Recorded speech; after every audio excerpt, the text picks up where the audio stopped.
Hello, I welcome you all to TMF. I am Dr. Rajat Swami. In today's lecture, we will discuss about pneumothorax and concept related to various clinical conditions which give rise to the pneumothorax. Pneumothorax is defined as the air in the pleural cavity. Pleural cavity is made up of visceral pleura and the parietal pleura. The first case of pneumothorax was described in 1803 and it took almost 100 years to identify pneumothorax on X-ray. Until 1932, it was thought that pneumothorax is associated with tuberculosis. In 1932, first case of pneumothorax in apparently healthy individual was found. The normal lung lined by the two covering. One is visceral pleura, which is closely attached to the lungs, and another one is parietal pleura, which is closely associated to the chest wall. Very thin layer of fluid, that is pleural fluid, is present between the parietal and visceral pleura that help to create the negative intrathoracic pressure, which help in inspiration. We take example of the glass slide. Two glass slides attached with each other with a thin layer of fluid. If you try to separate them, they will oppose it due to negative pressure created in between them. The same mechanism happen in the pleural cavity, which help in creating the negative intrathoracic pressure when air enters the pleural cavity. And as we all know, lungs has tendency to recoil in and chest wall has tendency to recoil out. As the air enters the pleural cavity, due to the loss of intrathoracic pressure, lungs recoil in and chest wall recoil outwards, and the pleural space occupied by the air.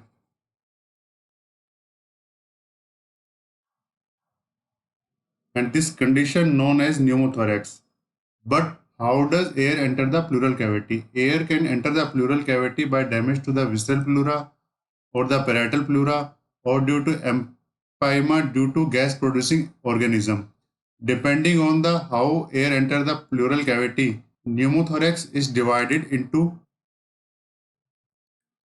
spontaneous pneumothorax and non-spontaneous pneumothorax or traumatic pneumothorax, depending upon the mechanism of air entry. In the spontaneous pneumothorax, pneumothorax occur without antecedent trauma. While in the traumatic pneumothorax, there is history of trauma or iatrogenic injury. We will discuss both entity in detail. First, we will talk about spontaneous pneumothorax. Spontaneous pneumothorax again divided into the primary spontaneous pneumothorax and secondary spontaneous pneumothorax. The difference between two is in the secondary spontaneous pneumothorax, there is some underlying lung pathology. But in the primary spontaneous pneumothorax, there is no underlying lung pathology. But this does not mean there is no underlying pathological process. The pathological process is generally present. Primary spontaneous pneumothorax occur mainly in the person with ectomorph body habitus. What is it? Ectomorph people are tall and thin. Body habitus mainly divided into three types: ectomorph, mesomorph, and endomorph, like Vijay. Endomorph people are obese people. This is the illustration of the different type of body habitus. The ectomorph patient are at increased risk of the development of the recurrent pneumothorax due to the fact that this patient have increased incidence of the pleural blebs. Blebs are air-filled pocket between the lung and visceral pleura or within the visceral pleura. If air pocket is within the visceral pleura, the blebs are known as intrapleural blebs. If air pocket is between the visceral pleura and the lung parenchyma, this is known as subpleural blebs. Suppose this is the lung, this is air-filled pocket with overlying visceral pleura. This is subpleural blebs, bleb and visceral pleura. And in the intrapleural bleb, air lie within the visceral pleura. This is visceral pleura, this is underlying lung parenchyma. What is the difference between the blebs and bulla? Are they same? They are not. Bulla is also air-filled cavity, but it is into the lung parenchyma. This is the lung. This is bulla with the overlying visceral pleura. You can see bulla is encircled all around by the lung parenchyma, while in the bleb, the air-filled cavity either surrounded by the visceral pleura or surrounded by the visceral pleura above and the lungs parenchyma below. These blebs rupture spontaneously and leak the air into the pleural cavity and give rise to the pneumothorax. There are multiple blebs in this ectomorph patient which may rupture time to time and give rise to the recurrent pneumothorax. We will appreciate the blebs and the bulla in the X-ray and the thoracoscopic view. This is the pulmonary blebs. This is how blebs are seen in thoracoscopic view. This is the X-ray of the pulmonary bulla. This is the air-filled cavity within the lung parenchyma. This is CT imaging of the pulmonary bulla. Multiple bulla are seen in this CT scan. In emphysema, there is increased proteases, preferably elastase and collagenase, which destroy the lung parenchyma.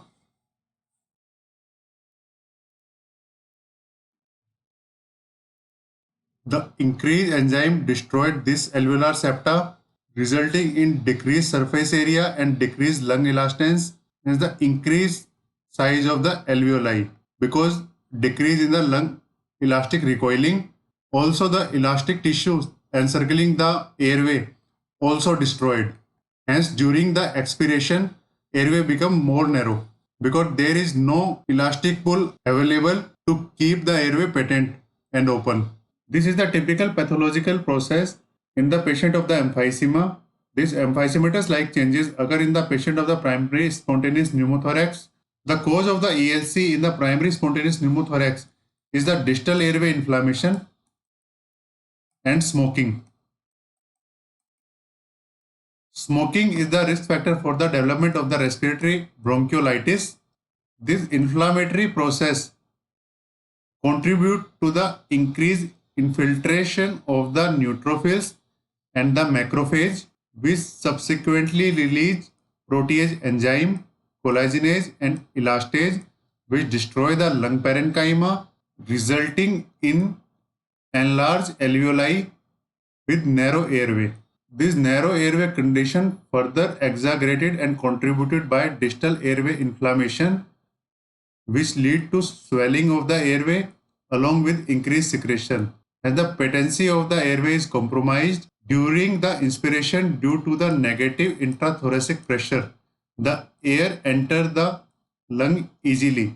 But during the expiration, there is increased air trapping due to the airway narrowing. Because due to the distal airway inflammation, airway is already narrow, and due to the emphysema-like changes, the elastic support of the airway is lost. There is no elastic pull which can keep the airway patent, hence the air trapping occur, which lead to the increased airway pressure. If this condition persists, the alveoli may rupture due to the increased pressure and air may leak into the pleural cavity and development of the primary spontaneous pneumothorax ensue.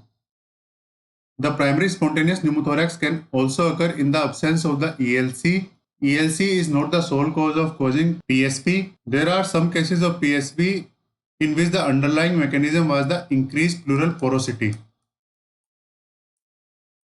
which caused the visceral pleura weakness and increased chance of air leak. This is evident by the fluorescein dye technique and the electron microscopy.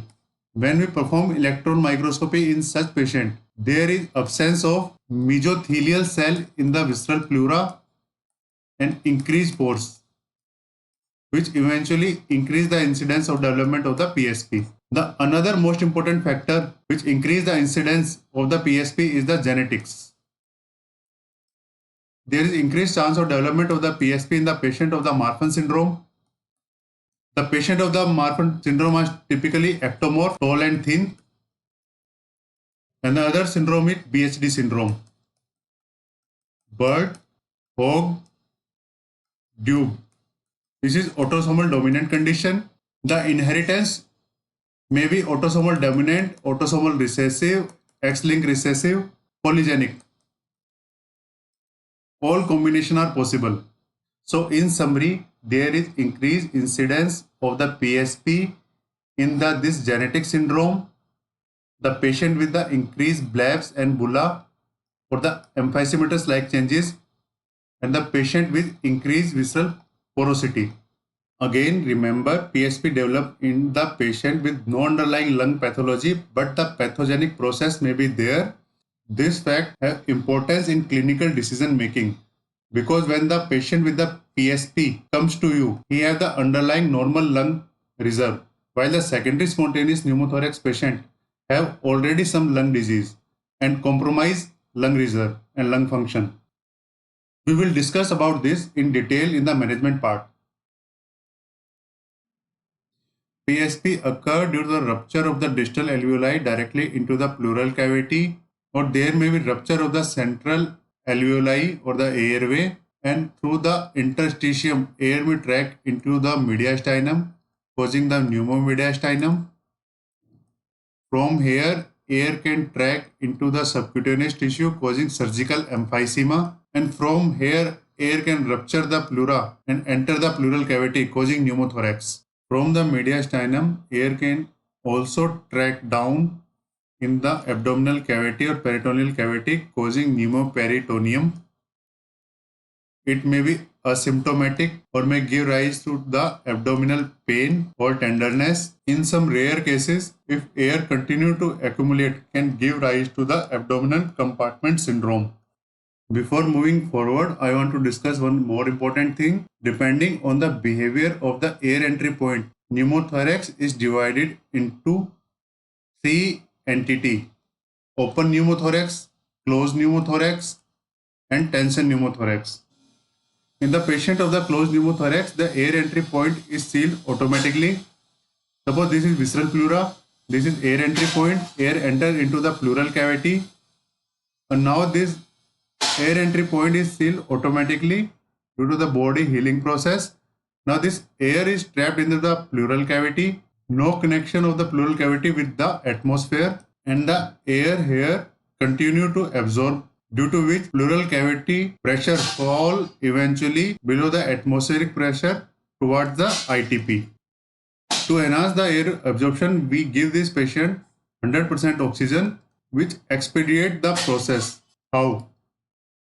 At the room air, the partial pressure of the oxygen in the pleural cavity is around 100 mm of Hg, and that in the pulmonary circulation is around 40 mm of Hg. The net gradient is around 50 to 55 mm of Hg. When we give 100% oxygen to this patient, the partial pressure of oxygen in pleural cavity eventually rises to around 600 mm of Hg, while in the pulmonary circulation, the partial pressure of oxygen is still 40 mm of Hg. This gives rise to the gradient 550 mm of Hg. The air absorption rate increased by 6-fold by providing oxygen in the case of closed pneumothorax. That's why any type of pneumothorax patient who are not subjected to thoracostomy or the air aspiration should receive 100% oxygen. In open pneumothorax, entry point is not sealed, it remains patent. Air enter during the inspiration and leave during expiration. Eventually, the pressure in the pleural cavity equalizes with the atmospheric pressure. These pneumothorax have maximum chance of the infection. Open pneumothorax mainly associated with the traumatic pneumothorax. Tension pneumothorax, the life-threatening form of pneumothorax. In tension pneumothorax, air continued to accumulate in the pleural cavity because the entry point behaves like a one-way valve. Hence, due to the check valve or ball valve mechanism, air continued to enter into the pleural cavity during inspiration, but during expiration, air cannot leave out the pleural cavity. Thus, pleural cavity acts like a air trapper. Air continue to accumulate into the pleural cavity, positive pressure build up eventually increase the atmospheric pressure. If air continue to accumulate, the positive pressure causing the kinking or shifting of the trachea to the opposite side, one of the most important sign of the tension pneumothorax, that is shifted trachea. Since no air on the affected side moving, since the lung of the affected side pushed to the contralateral side, decreased chest movement, no breath sound will be heard over here.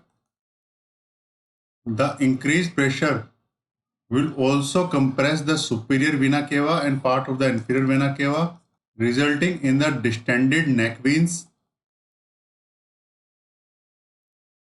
If condition not treated in timely manner due to the decreased venous return, cardiovascular collapse may occur and cardiac arrest may develop due to the pulseless electrical activity or the asystole.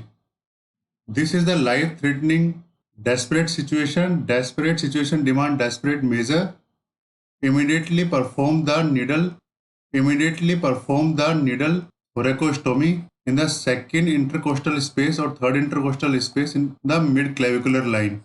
By doing this, we convert the tension pneumothorax into the open pneumothorax. After this, more definitive measure like tube thoracostomy can be performed. Now we will move back to the PSP. The patient of the PSP are typically 20 to 40 years of the age. This patient typically develop two symptoms. One is chest pain, which typically resolve spontaneously after 24 hours, and the another one is dyspnea. The patient may develop range of clinical symptoms depending on the type of pneumothorax, the size of pneumothorax, patient position, and the entry point behavior. That's all for the today's lecture. In the next lecture, we will discuss about various pathology giving rise to the secondary spontaneous pneumothorax. Don't miss that lecture. That is going to be very critical to understand the various lung pathology. Thank you.